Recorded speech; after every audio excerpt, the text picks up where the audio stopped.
வணக்கம். திசைகளின் 5 மணி செய்திகள். ரத்தத்திற்கு ரத்தம், நாங்கள் பழி வாங்குவோம், சபதம் ஏற்றார் பாகிஸ்தான் பிரதமர் ஷெபாஸ் ஷரீஃப். காஷ்மீரின் பஹல்காமில் நடத்தப்பட்ட பயங்கரவாத தாக்குதலுக்கு ஆபரேஷன் சிந்தூர் என்ற பெயரில் பாகிஸ்தானுக்கு எதிராக இராணுவ தாக்குதல் நடத்தியது மூலம் இந்தியா மிகப்பெரிய தவற்றை செய்துவிட்டதாக பாகிஸ்தான் பிரதமர் ஷெபாஸ் ஷரீஃப் அறிவித்துள்ளார்.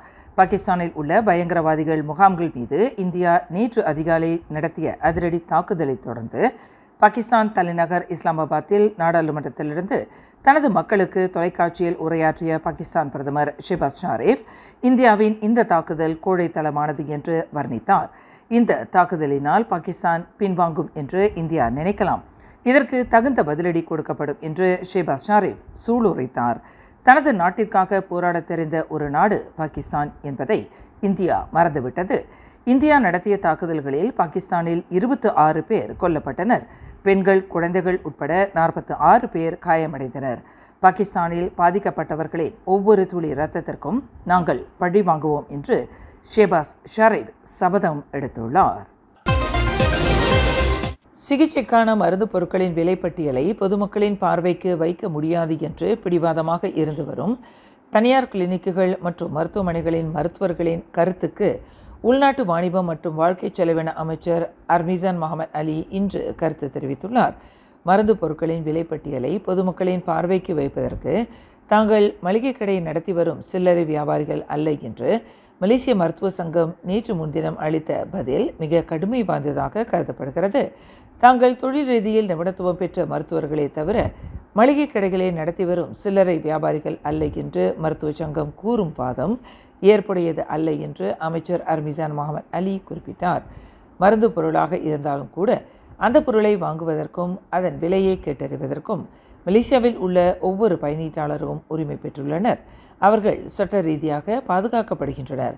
மருந்து பொருட்களை மருத்துவர்கள் விற்றாலும் மளிகை சாமான்களை சில்லறை வியாபாரிகள் விற்றாலும் பயனீட்டாளர் உரிமை விவகாரத்தில் இரண்டுக்கும் எந்தவொரு வித்தியாசமும் இல்லை. இதுதான் யதார்த்தம் என்று அமைச்சர் விளக்கினார். மருந்து பொருட்களின் விலையை கண்டறிவதற்கும் அது குறித்த தகவலை தெரிந்து கொள்வதற்கும் பயனீட்டாளர்களுக்கு உரிமை இருக்கிறது. அவர்களின் உரிமையை நிலைநாட்டுவதிலும் உறுதி செய்வதிலும் அரசாங்கத்திற்கு மிகப்பெரிய பொறுப்பு உள்ளது என்று அமைச்சர் அர்மிசான் முகமது அலி தெளிவுபடுத்தினார். தாம் பணியாற்றி வந்த நிறுவனத்தில் நம்பிக்கை மோசடி செய்ததாக குற்றம் சாட்டப்பட்ட ஓர் இந்திய பிரஜைக்கு கோலாலம்பூர் உயர்நீதிமன்றம் இன்று ஜாமீன் அனுமதித்தது. 57 வயதுடைய ராஜேந்தர் சிங் என்ற அந்த இந்திய பிரஜையை 2 நபர்கள் உத்தரவாதத்துடன் 50,000 ரிங்கிட் ஜாமீனில் விடுவிப்பதற்கு உயர்நீதிமன்ற நீதிபதி கே முனியாண்டி அனுமதித்தார். வெளிநாட்டவர் என்பதால் ராஜேந்தர் சிங்கிற்கு ஜாமீன் வழங்க கோலாலம்பூர் செஷன்ஸ் நீதிமன்றம் அனுமதி மறுத்துவிட்டதை தொடர்ந்து கீழ் நீதிமன்றத்தின் முடிவை எதிர்த்து அந்த இந்திய பிரஜை உயர் நீதிமன்றத்தில் மேல்முறையீடு செய்தார். வேண்டேஜ் ட்ரேடிங் நிறுவனத்தின் ஒரு வர்த்தக சகாவான ராஜேந்தர் சிங் நிறுவனத்திற்கு சொந்தமான 1,41,486 ரிங்கிட்டை நம்பிக்கை மோசடி செய்ததாக குற்றம் சாட்டப்பட்டுள்ளார். புத்ராஜயாவில் உள்ள மலேசிய ஊழல் தடுப்பு ஆணையத்தின் விசாரணைக்கு செல்வதாக கூறி சென்ற ஒரு வர்த்தக பெண்மணியான 42 வயது டத்தின்ஸ்ரீ பேமலா லிங் கடத்தப்பட்ட சம்பவம் தொடர்பில் போலீசாருக்கு புதிய துப்பு கிடைத்துள்ளது. இதனை கோலாலம்பூர் போலீஸ் தலைவர் டத்தோ ரோஸ்டி முகமது ஈசா உறுதிப்படுத்தியுள்ளார். எனினும் தங்களுக்கு கிடைத்துள்ள அந்த புதிய துப்பை அம்பலப்படுத்த இயலாது. இது முழுக்க பேமலாவின் பாதுகாப்பு சம்பந்தப்பட்டுள்ளது என்று டத்தோ ரோஸ்டி குறிப்பிட்டார். போலீசார் மேற்கொள்ளும் விசாரணையில் அந்த வர்த்தக பெண்மணியின் பாதுகாப்புக்கு எவ்வகையிலும் மிரட்டல் ஏற்பட்டுவிடக்கூடாது என்பதில் தாங்கள் மிக கவனமாக செயல்பட வேண்டியுள்ளது என்று டத்தோ ரோஸ்டி விளக்கினார். 50க்கும் மேற்பட்ட திரை நட்சத்திரங்கள் ஒன்று கூடும் மாபெரும் விழா 17th Annual Edison Awards Penang Spice அரினாவில் மே 17 மாலை 5 மணிக்கு. குடும்பத்தோடு வாங்க, கொண்டாட்டத்தோடு போங்க. உடனே டிக்கெட் புக் பண்ண மை டிக்கெட் ஏசியாவை விசிட் பண்ணுங்க. இந்தியாவிலும் பாகிஸ்தானிலும் இராணுவ கல்லூரிகளில் பயிற்சி பெற்று வரும் மலேசிய இராணுவ படையைச் சேர்ந்த 21 மலேசியர்கள் பாதுகாப்பாக உள்ளனர் என்று தற்காப்பு அமைச்சர் டத்துஸ்ரீ முகமது கலீத் நூர்தீன் தெரிவித்துள்ளார். இராணுவ படையைச் சேர்ந்த அதிகாரிகள் மற்றும் வீரர்களை உள்ளடக்கிய 21 மலேசியர்களும் தற்போது இந்தியாவிற்கும் பாகிஸ்தானுக்கும் நெருக்கடி ஏற்பட்டுள்ள பகுதிகளில் சம்பந்தப்படவில்லை. அந்த 21 பேரும் தங்களுக்கான இராணுவ பயிற்சியை முடித்துக்கொண்டு இவ்வாண்டில் தாயகம் திரும்புவார்கள் என்று கலீத் நூர்தீன் குறிப்பிட்டார். தன்னை இ-ஹெயிலிங் உணவு விநியோகிப்பாளர் என்று அடையாளம் கூறிக்கொண்டு பெண்களை இலக்காக கொண்டு கொள்ளையடித்து வந்ததாக சந்தேகிக்கப்படும் ஆடவர் ஒருவர் இன்று மலாக்கா ஐக்ரோ செஷன்ஸ் நீதிமன்றத்தில் குற்றம் சாட்டப்பட்டார்.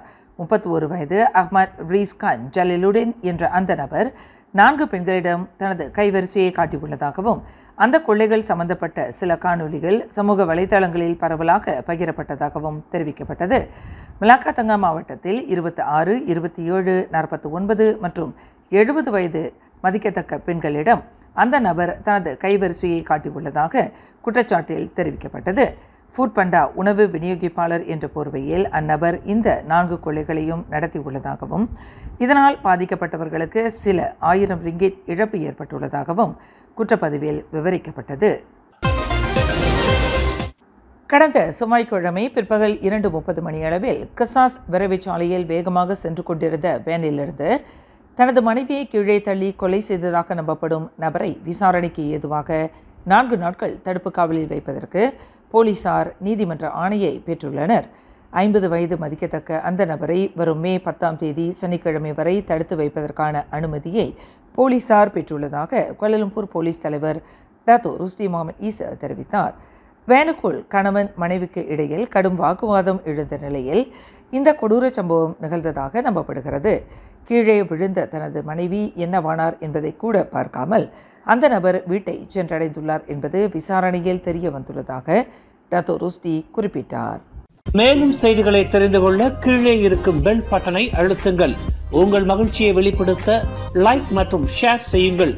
தொடர்ந்து திசைகளோடு இணைந்திருக்க சப்ஸ்கிரைப் செய்யுங்கள்.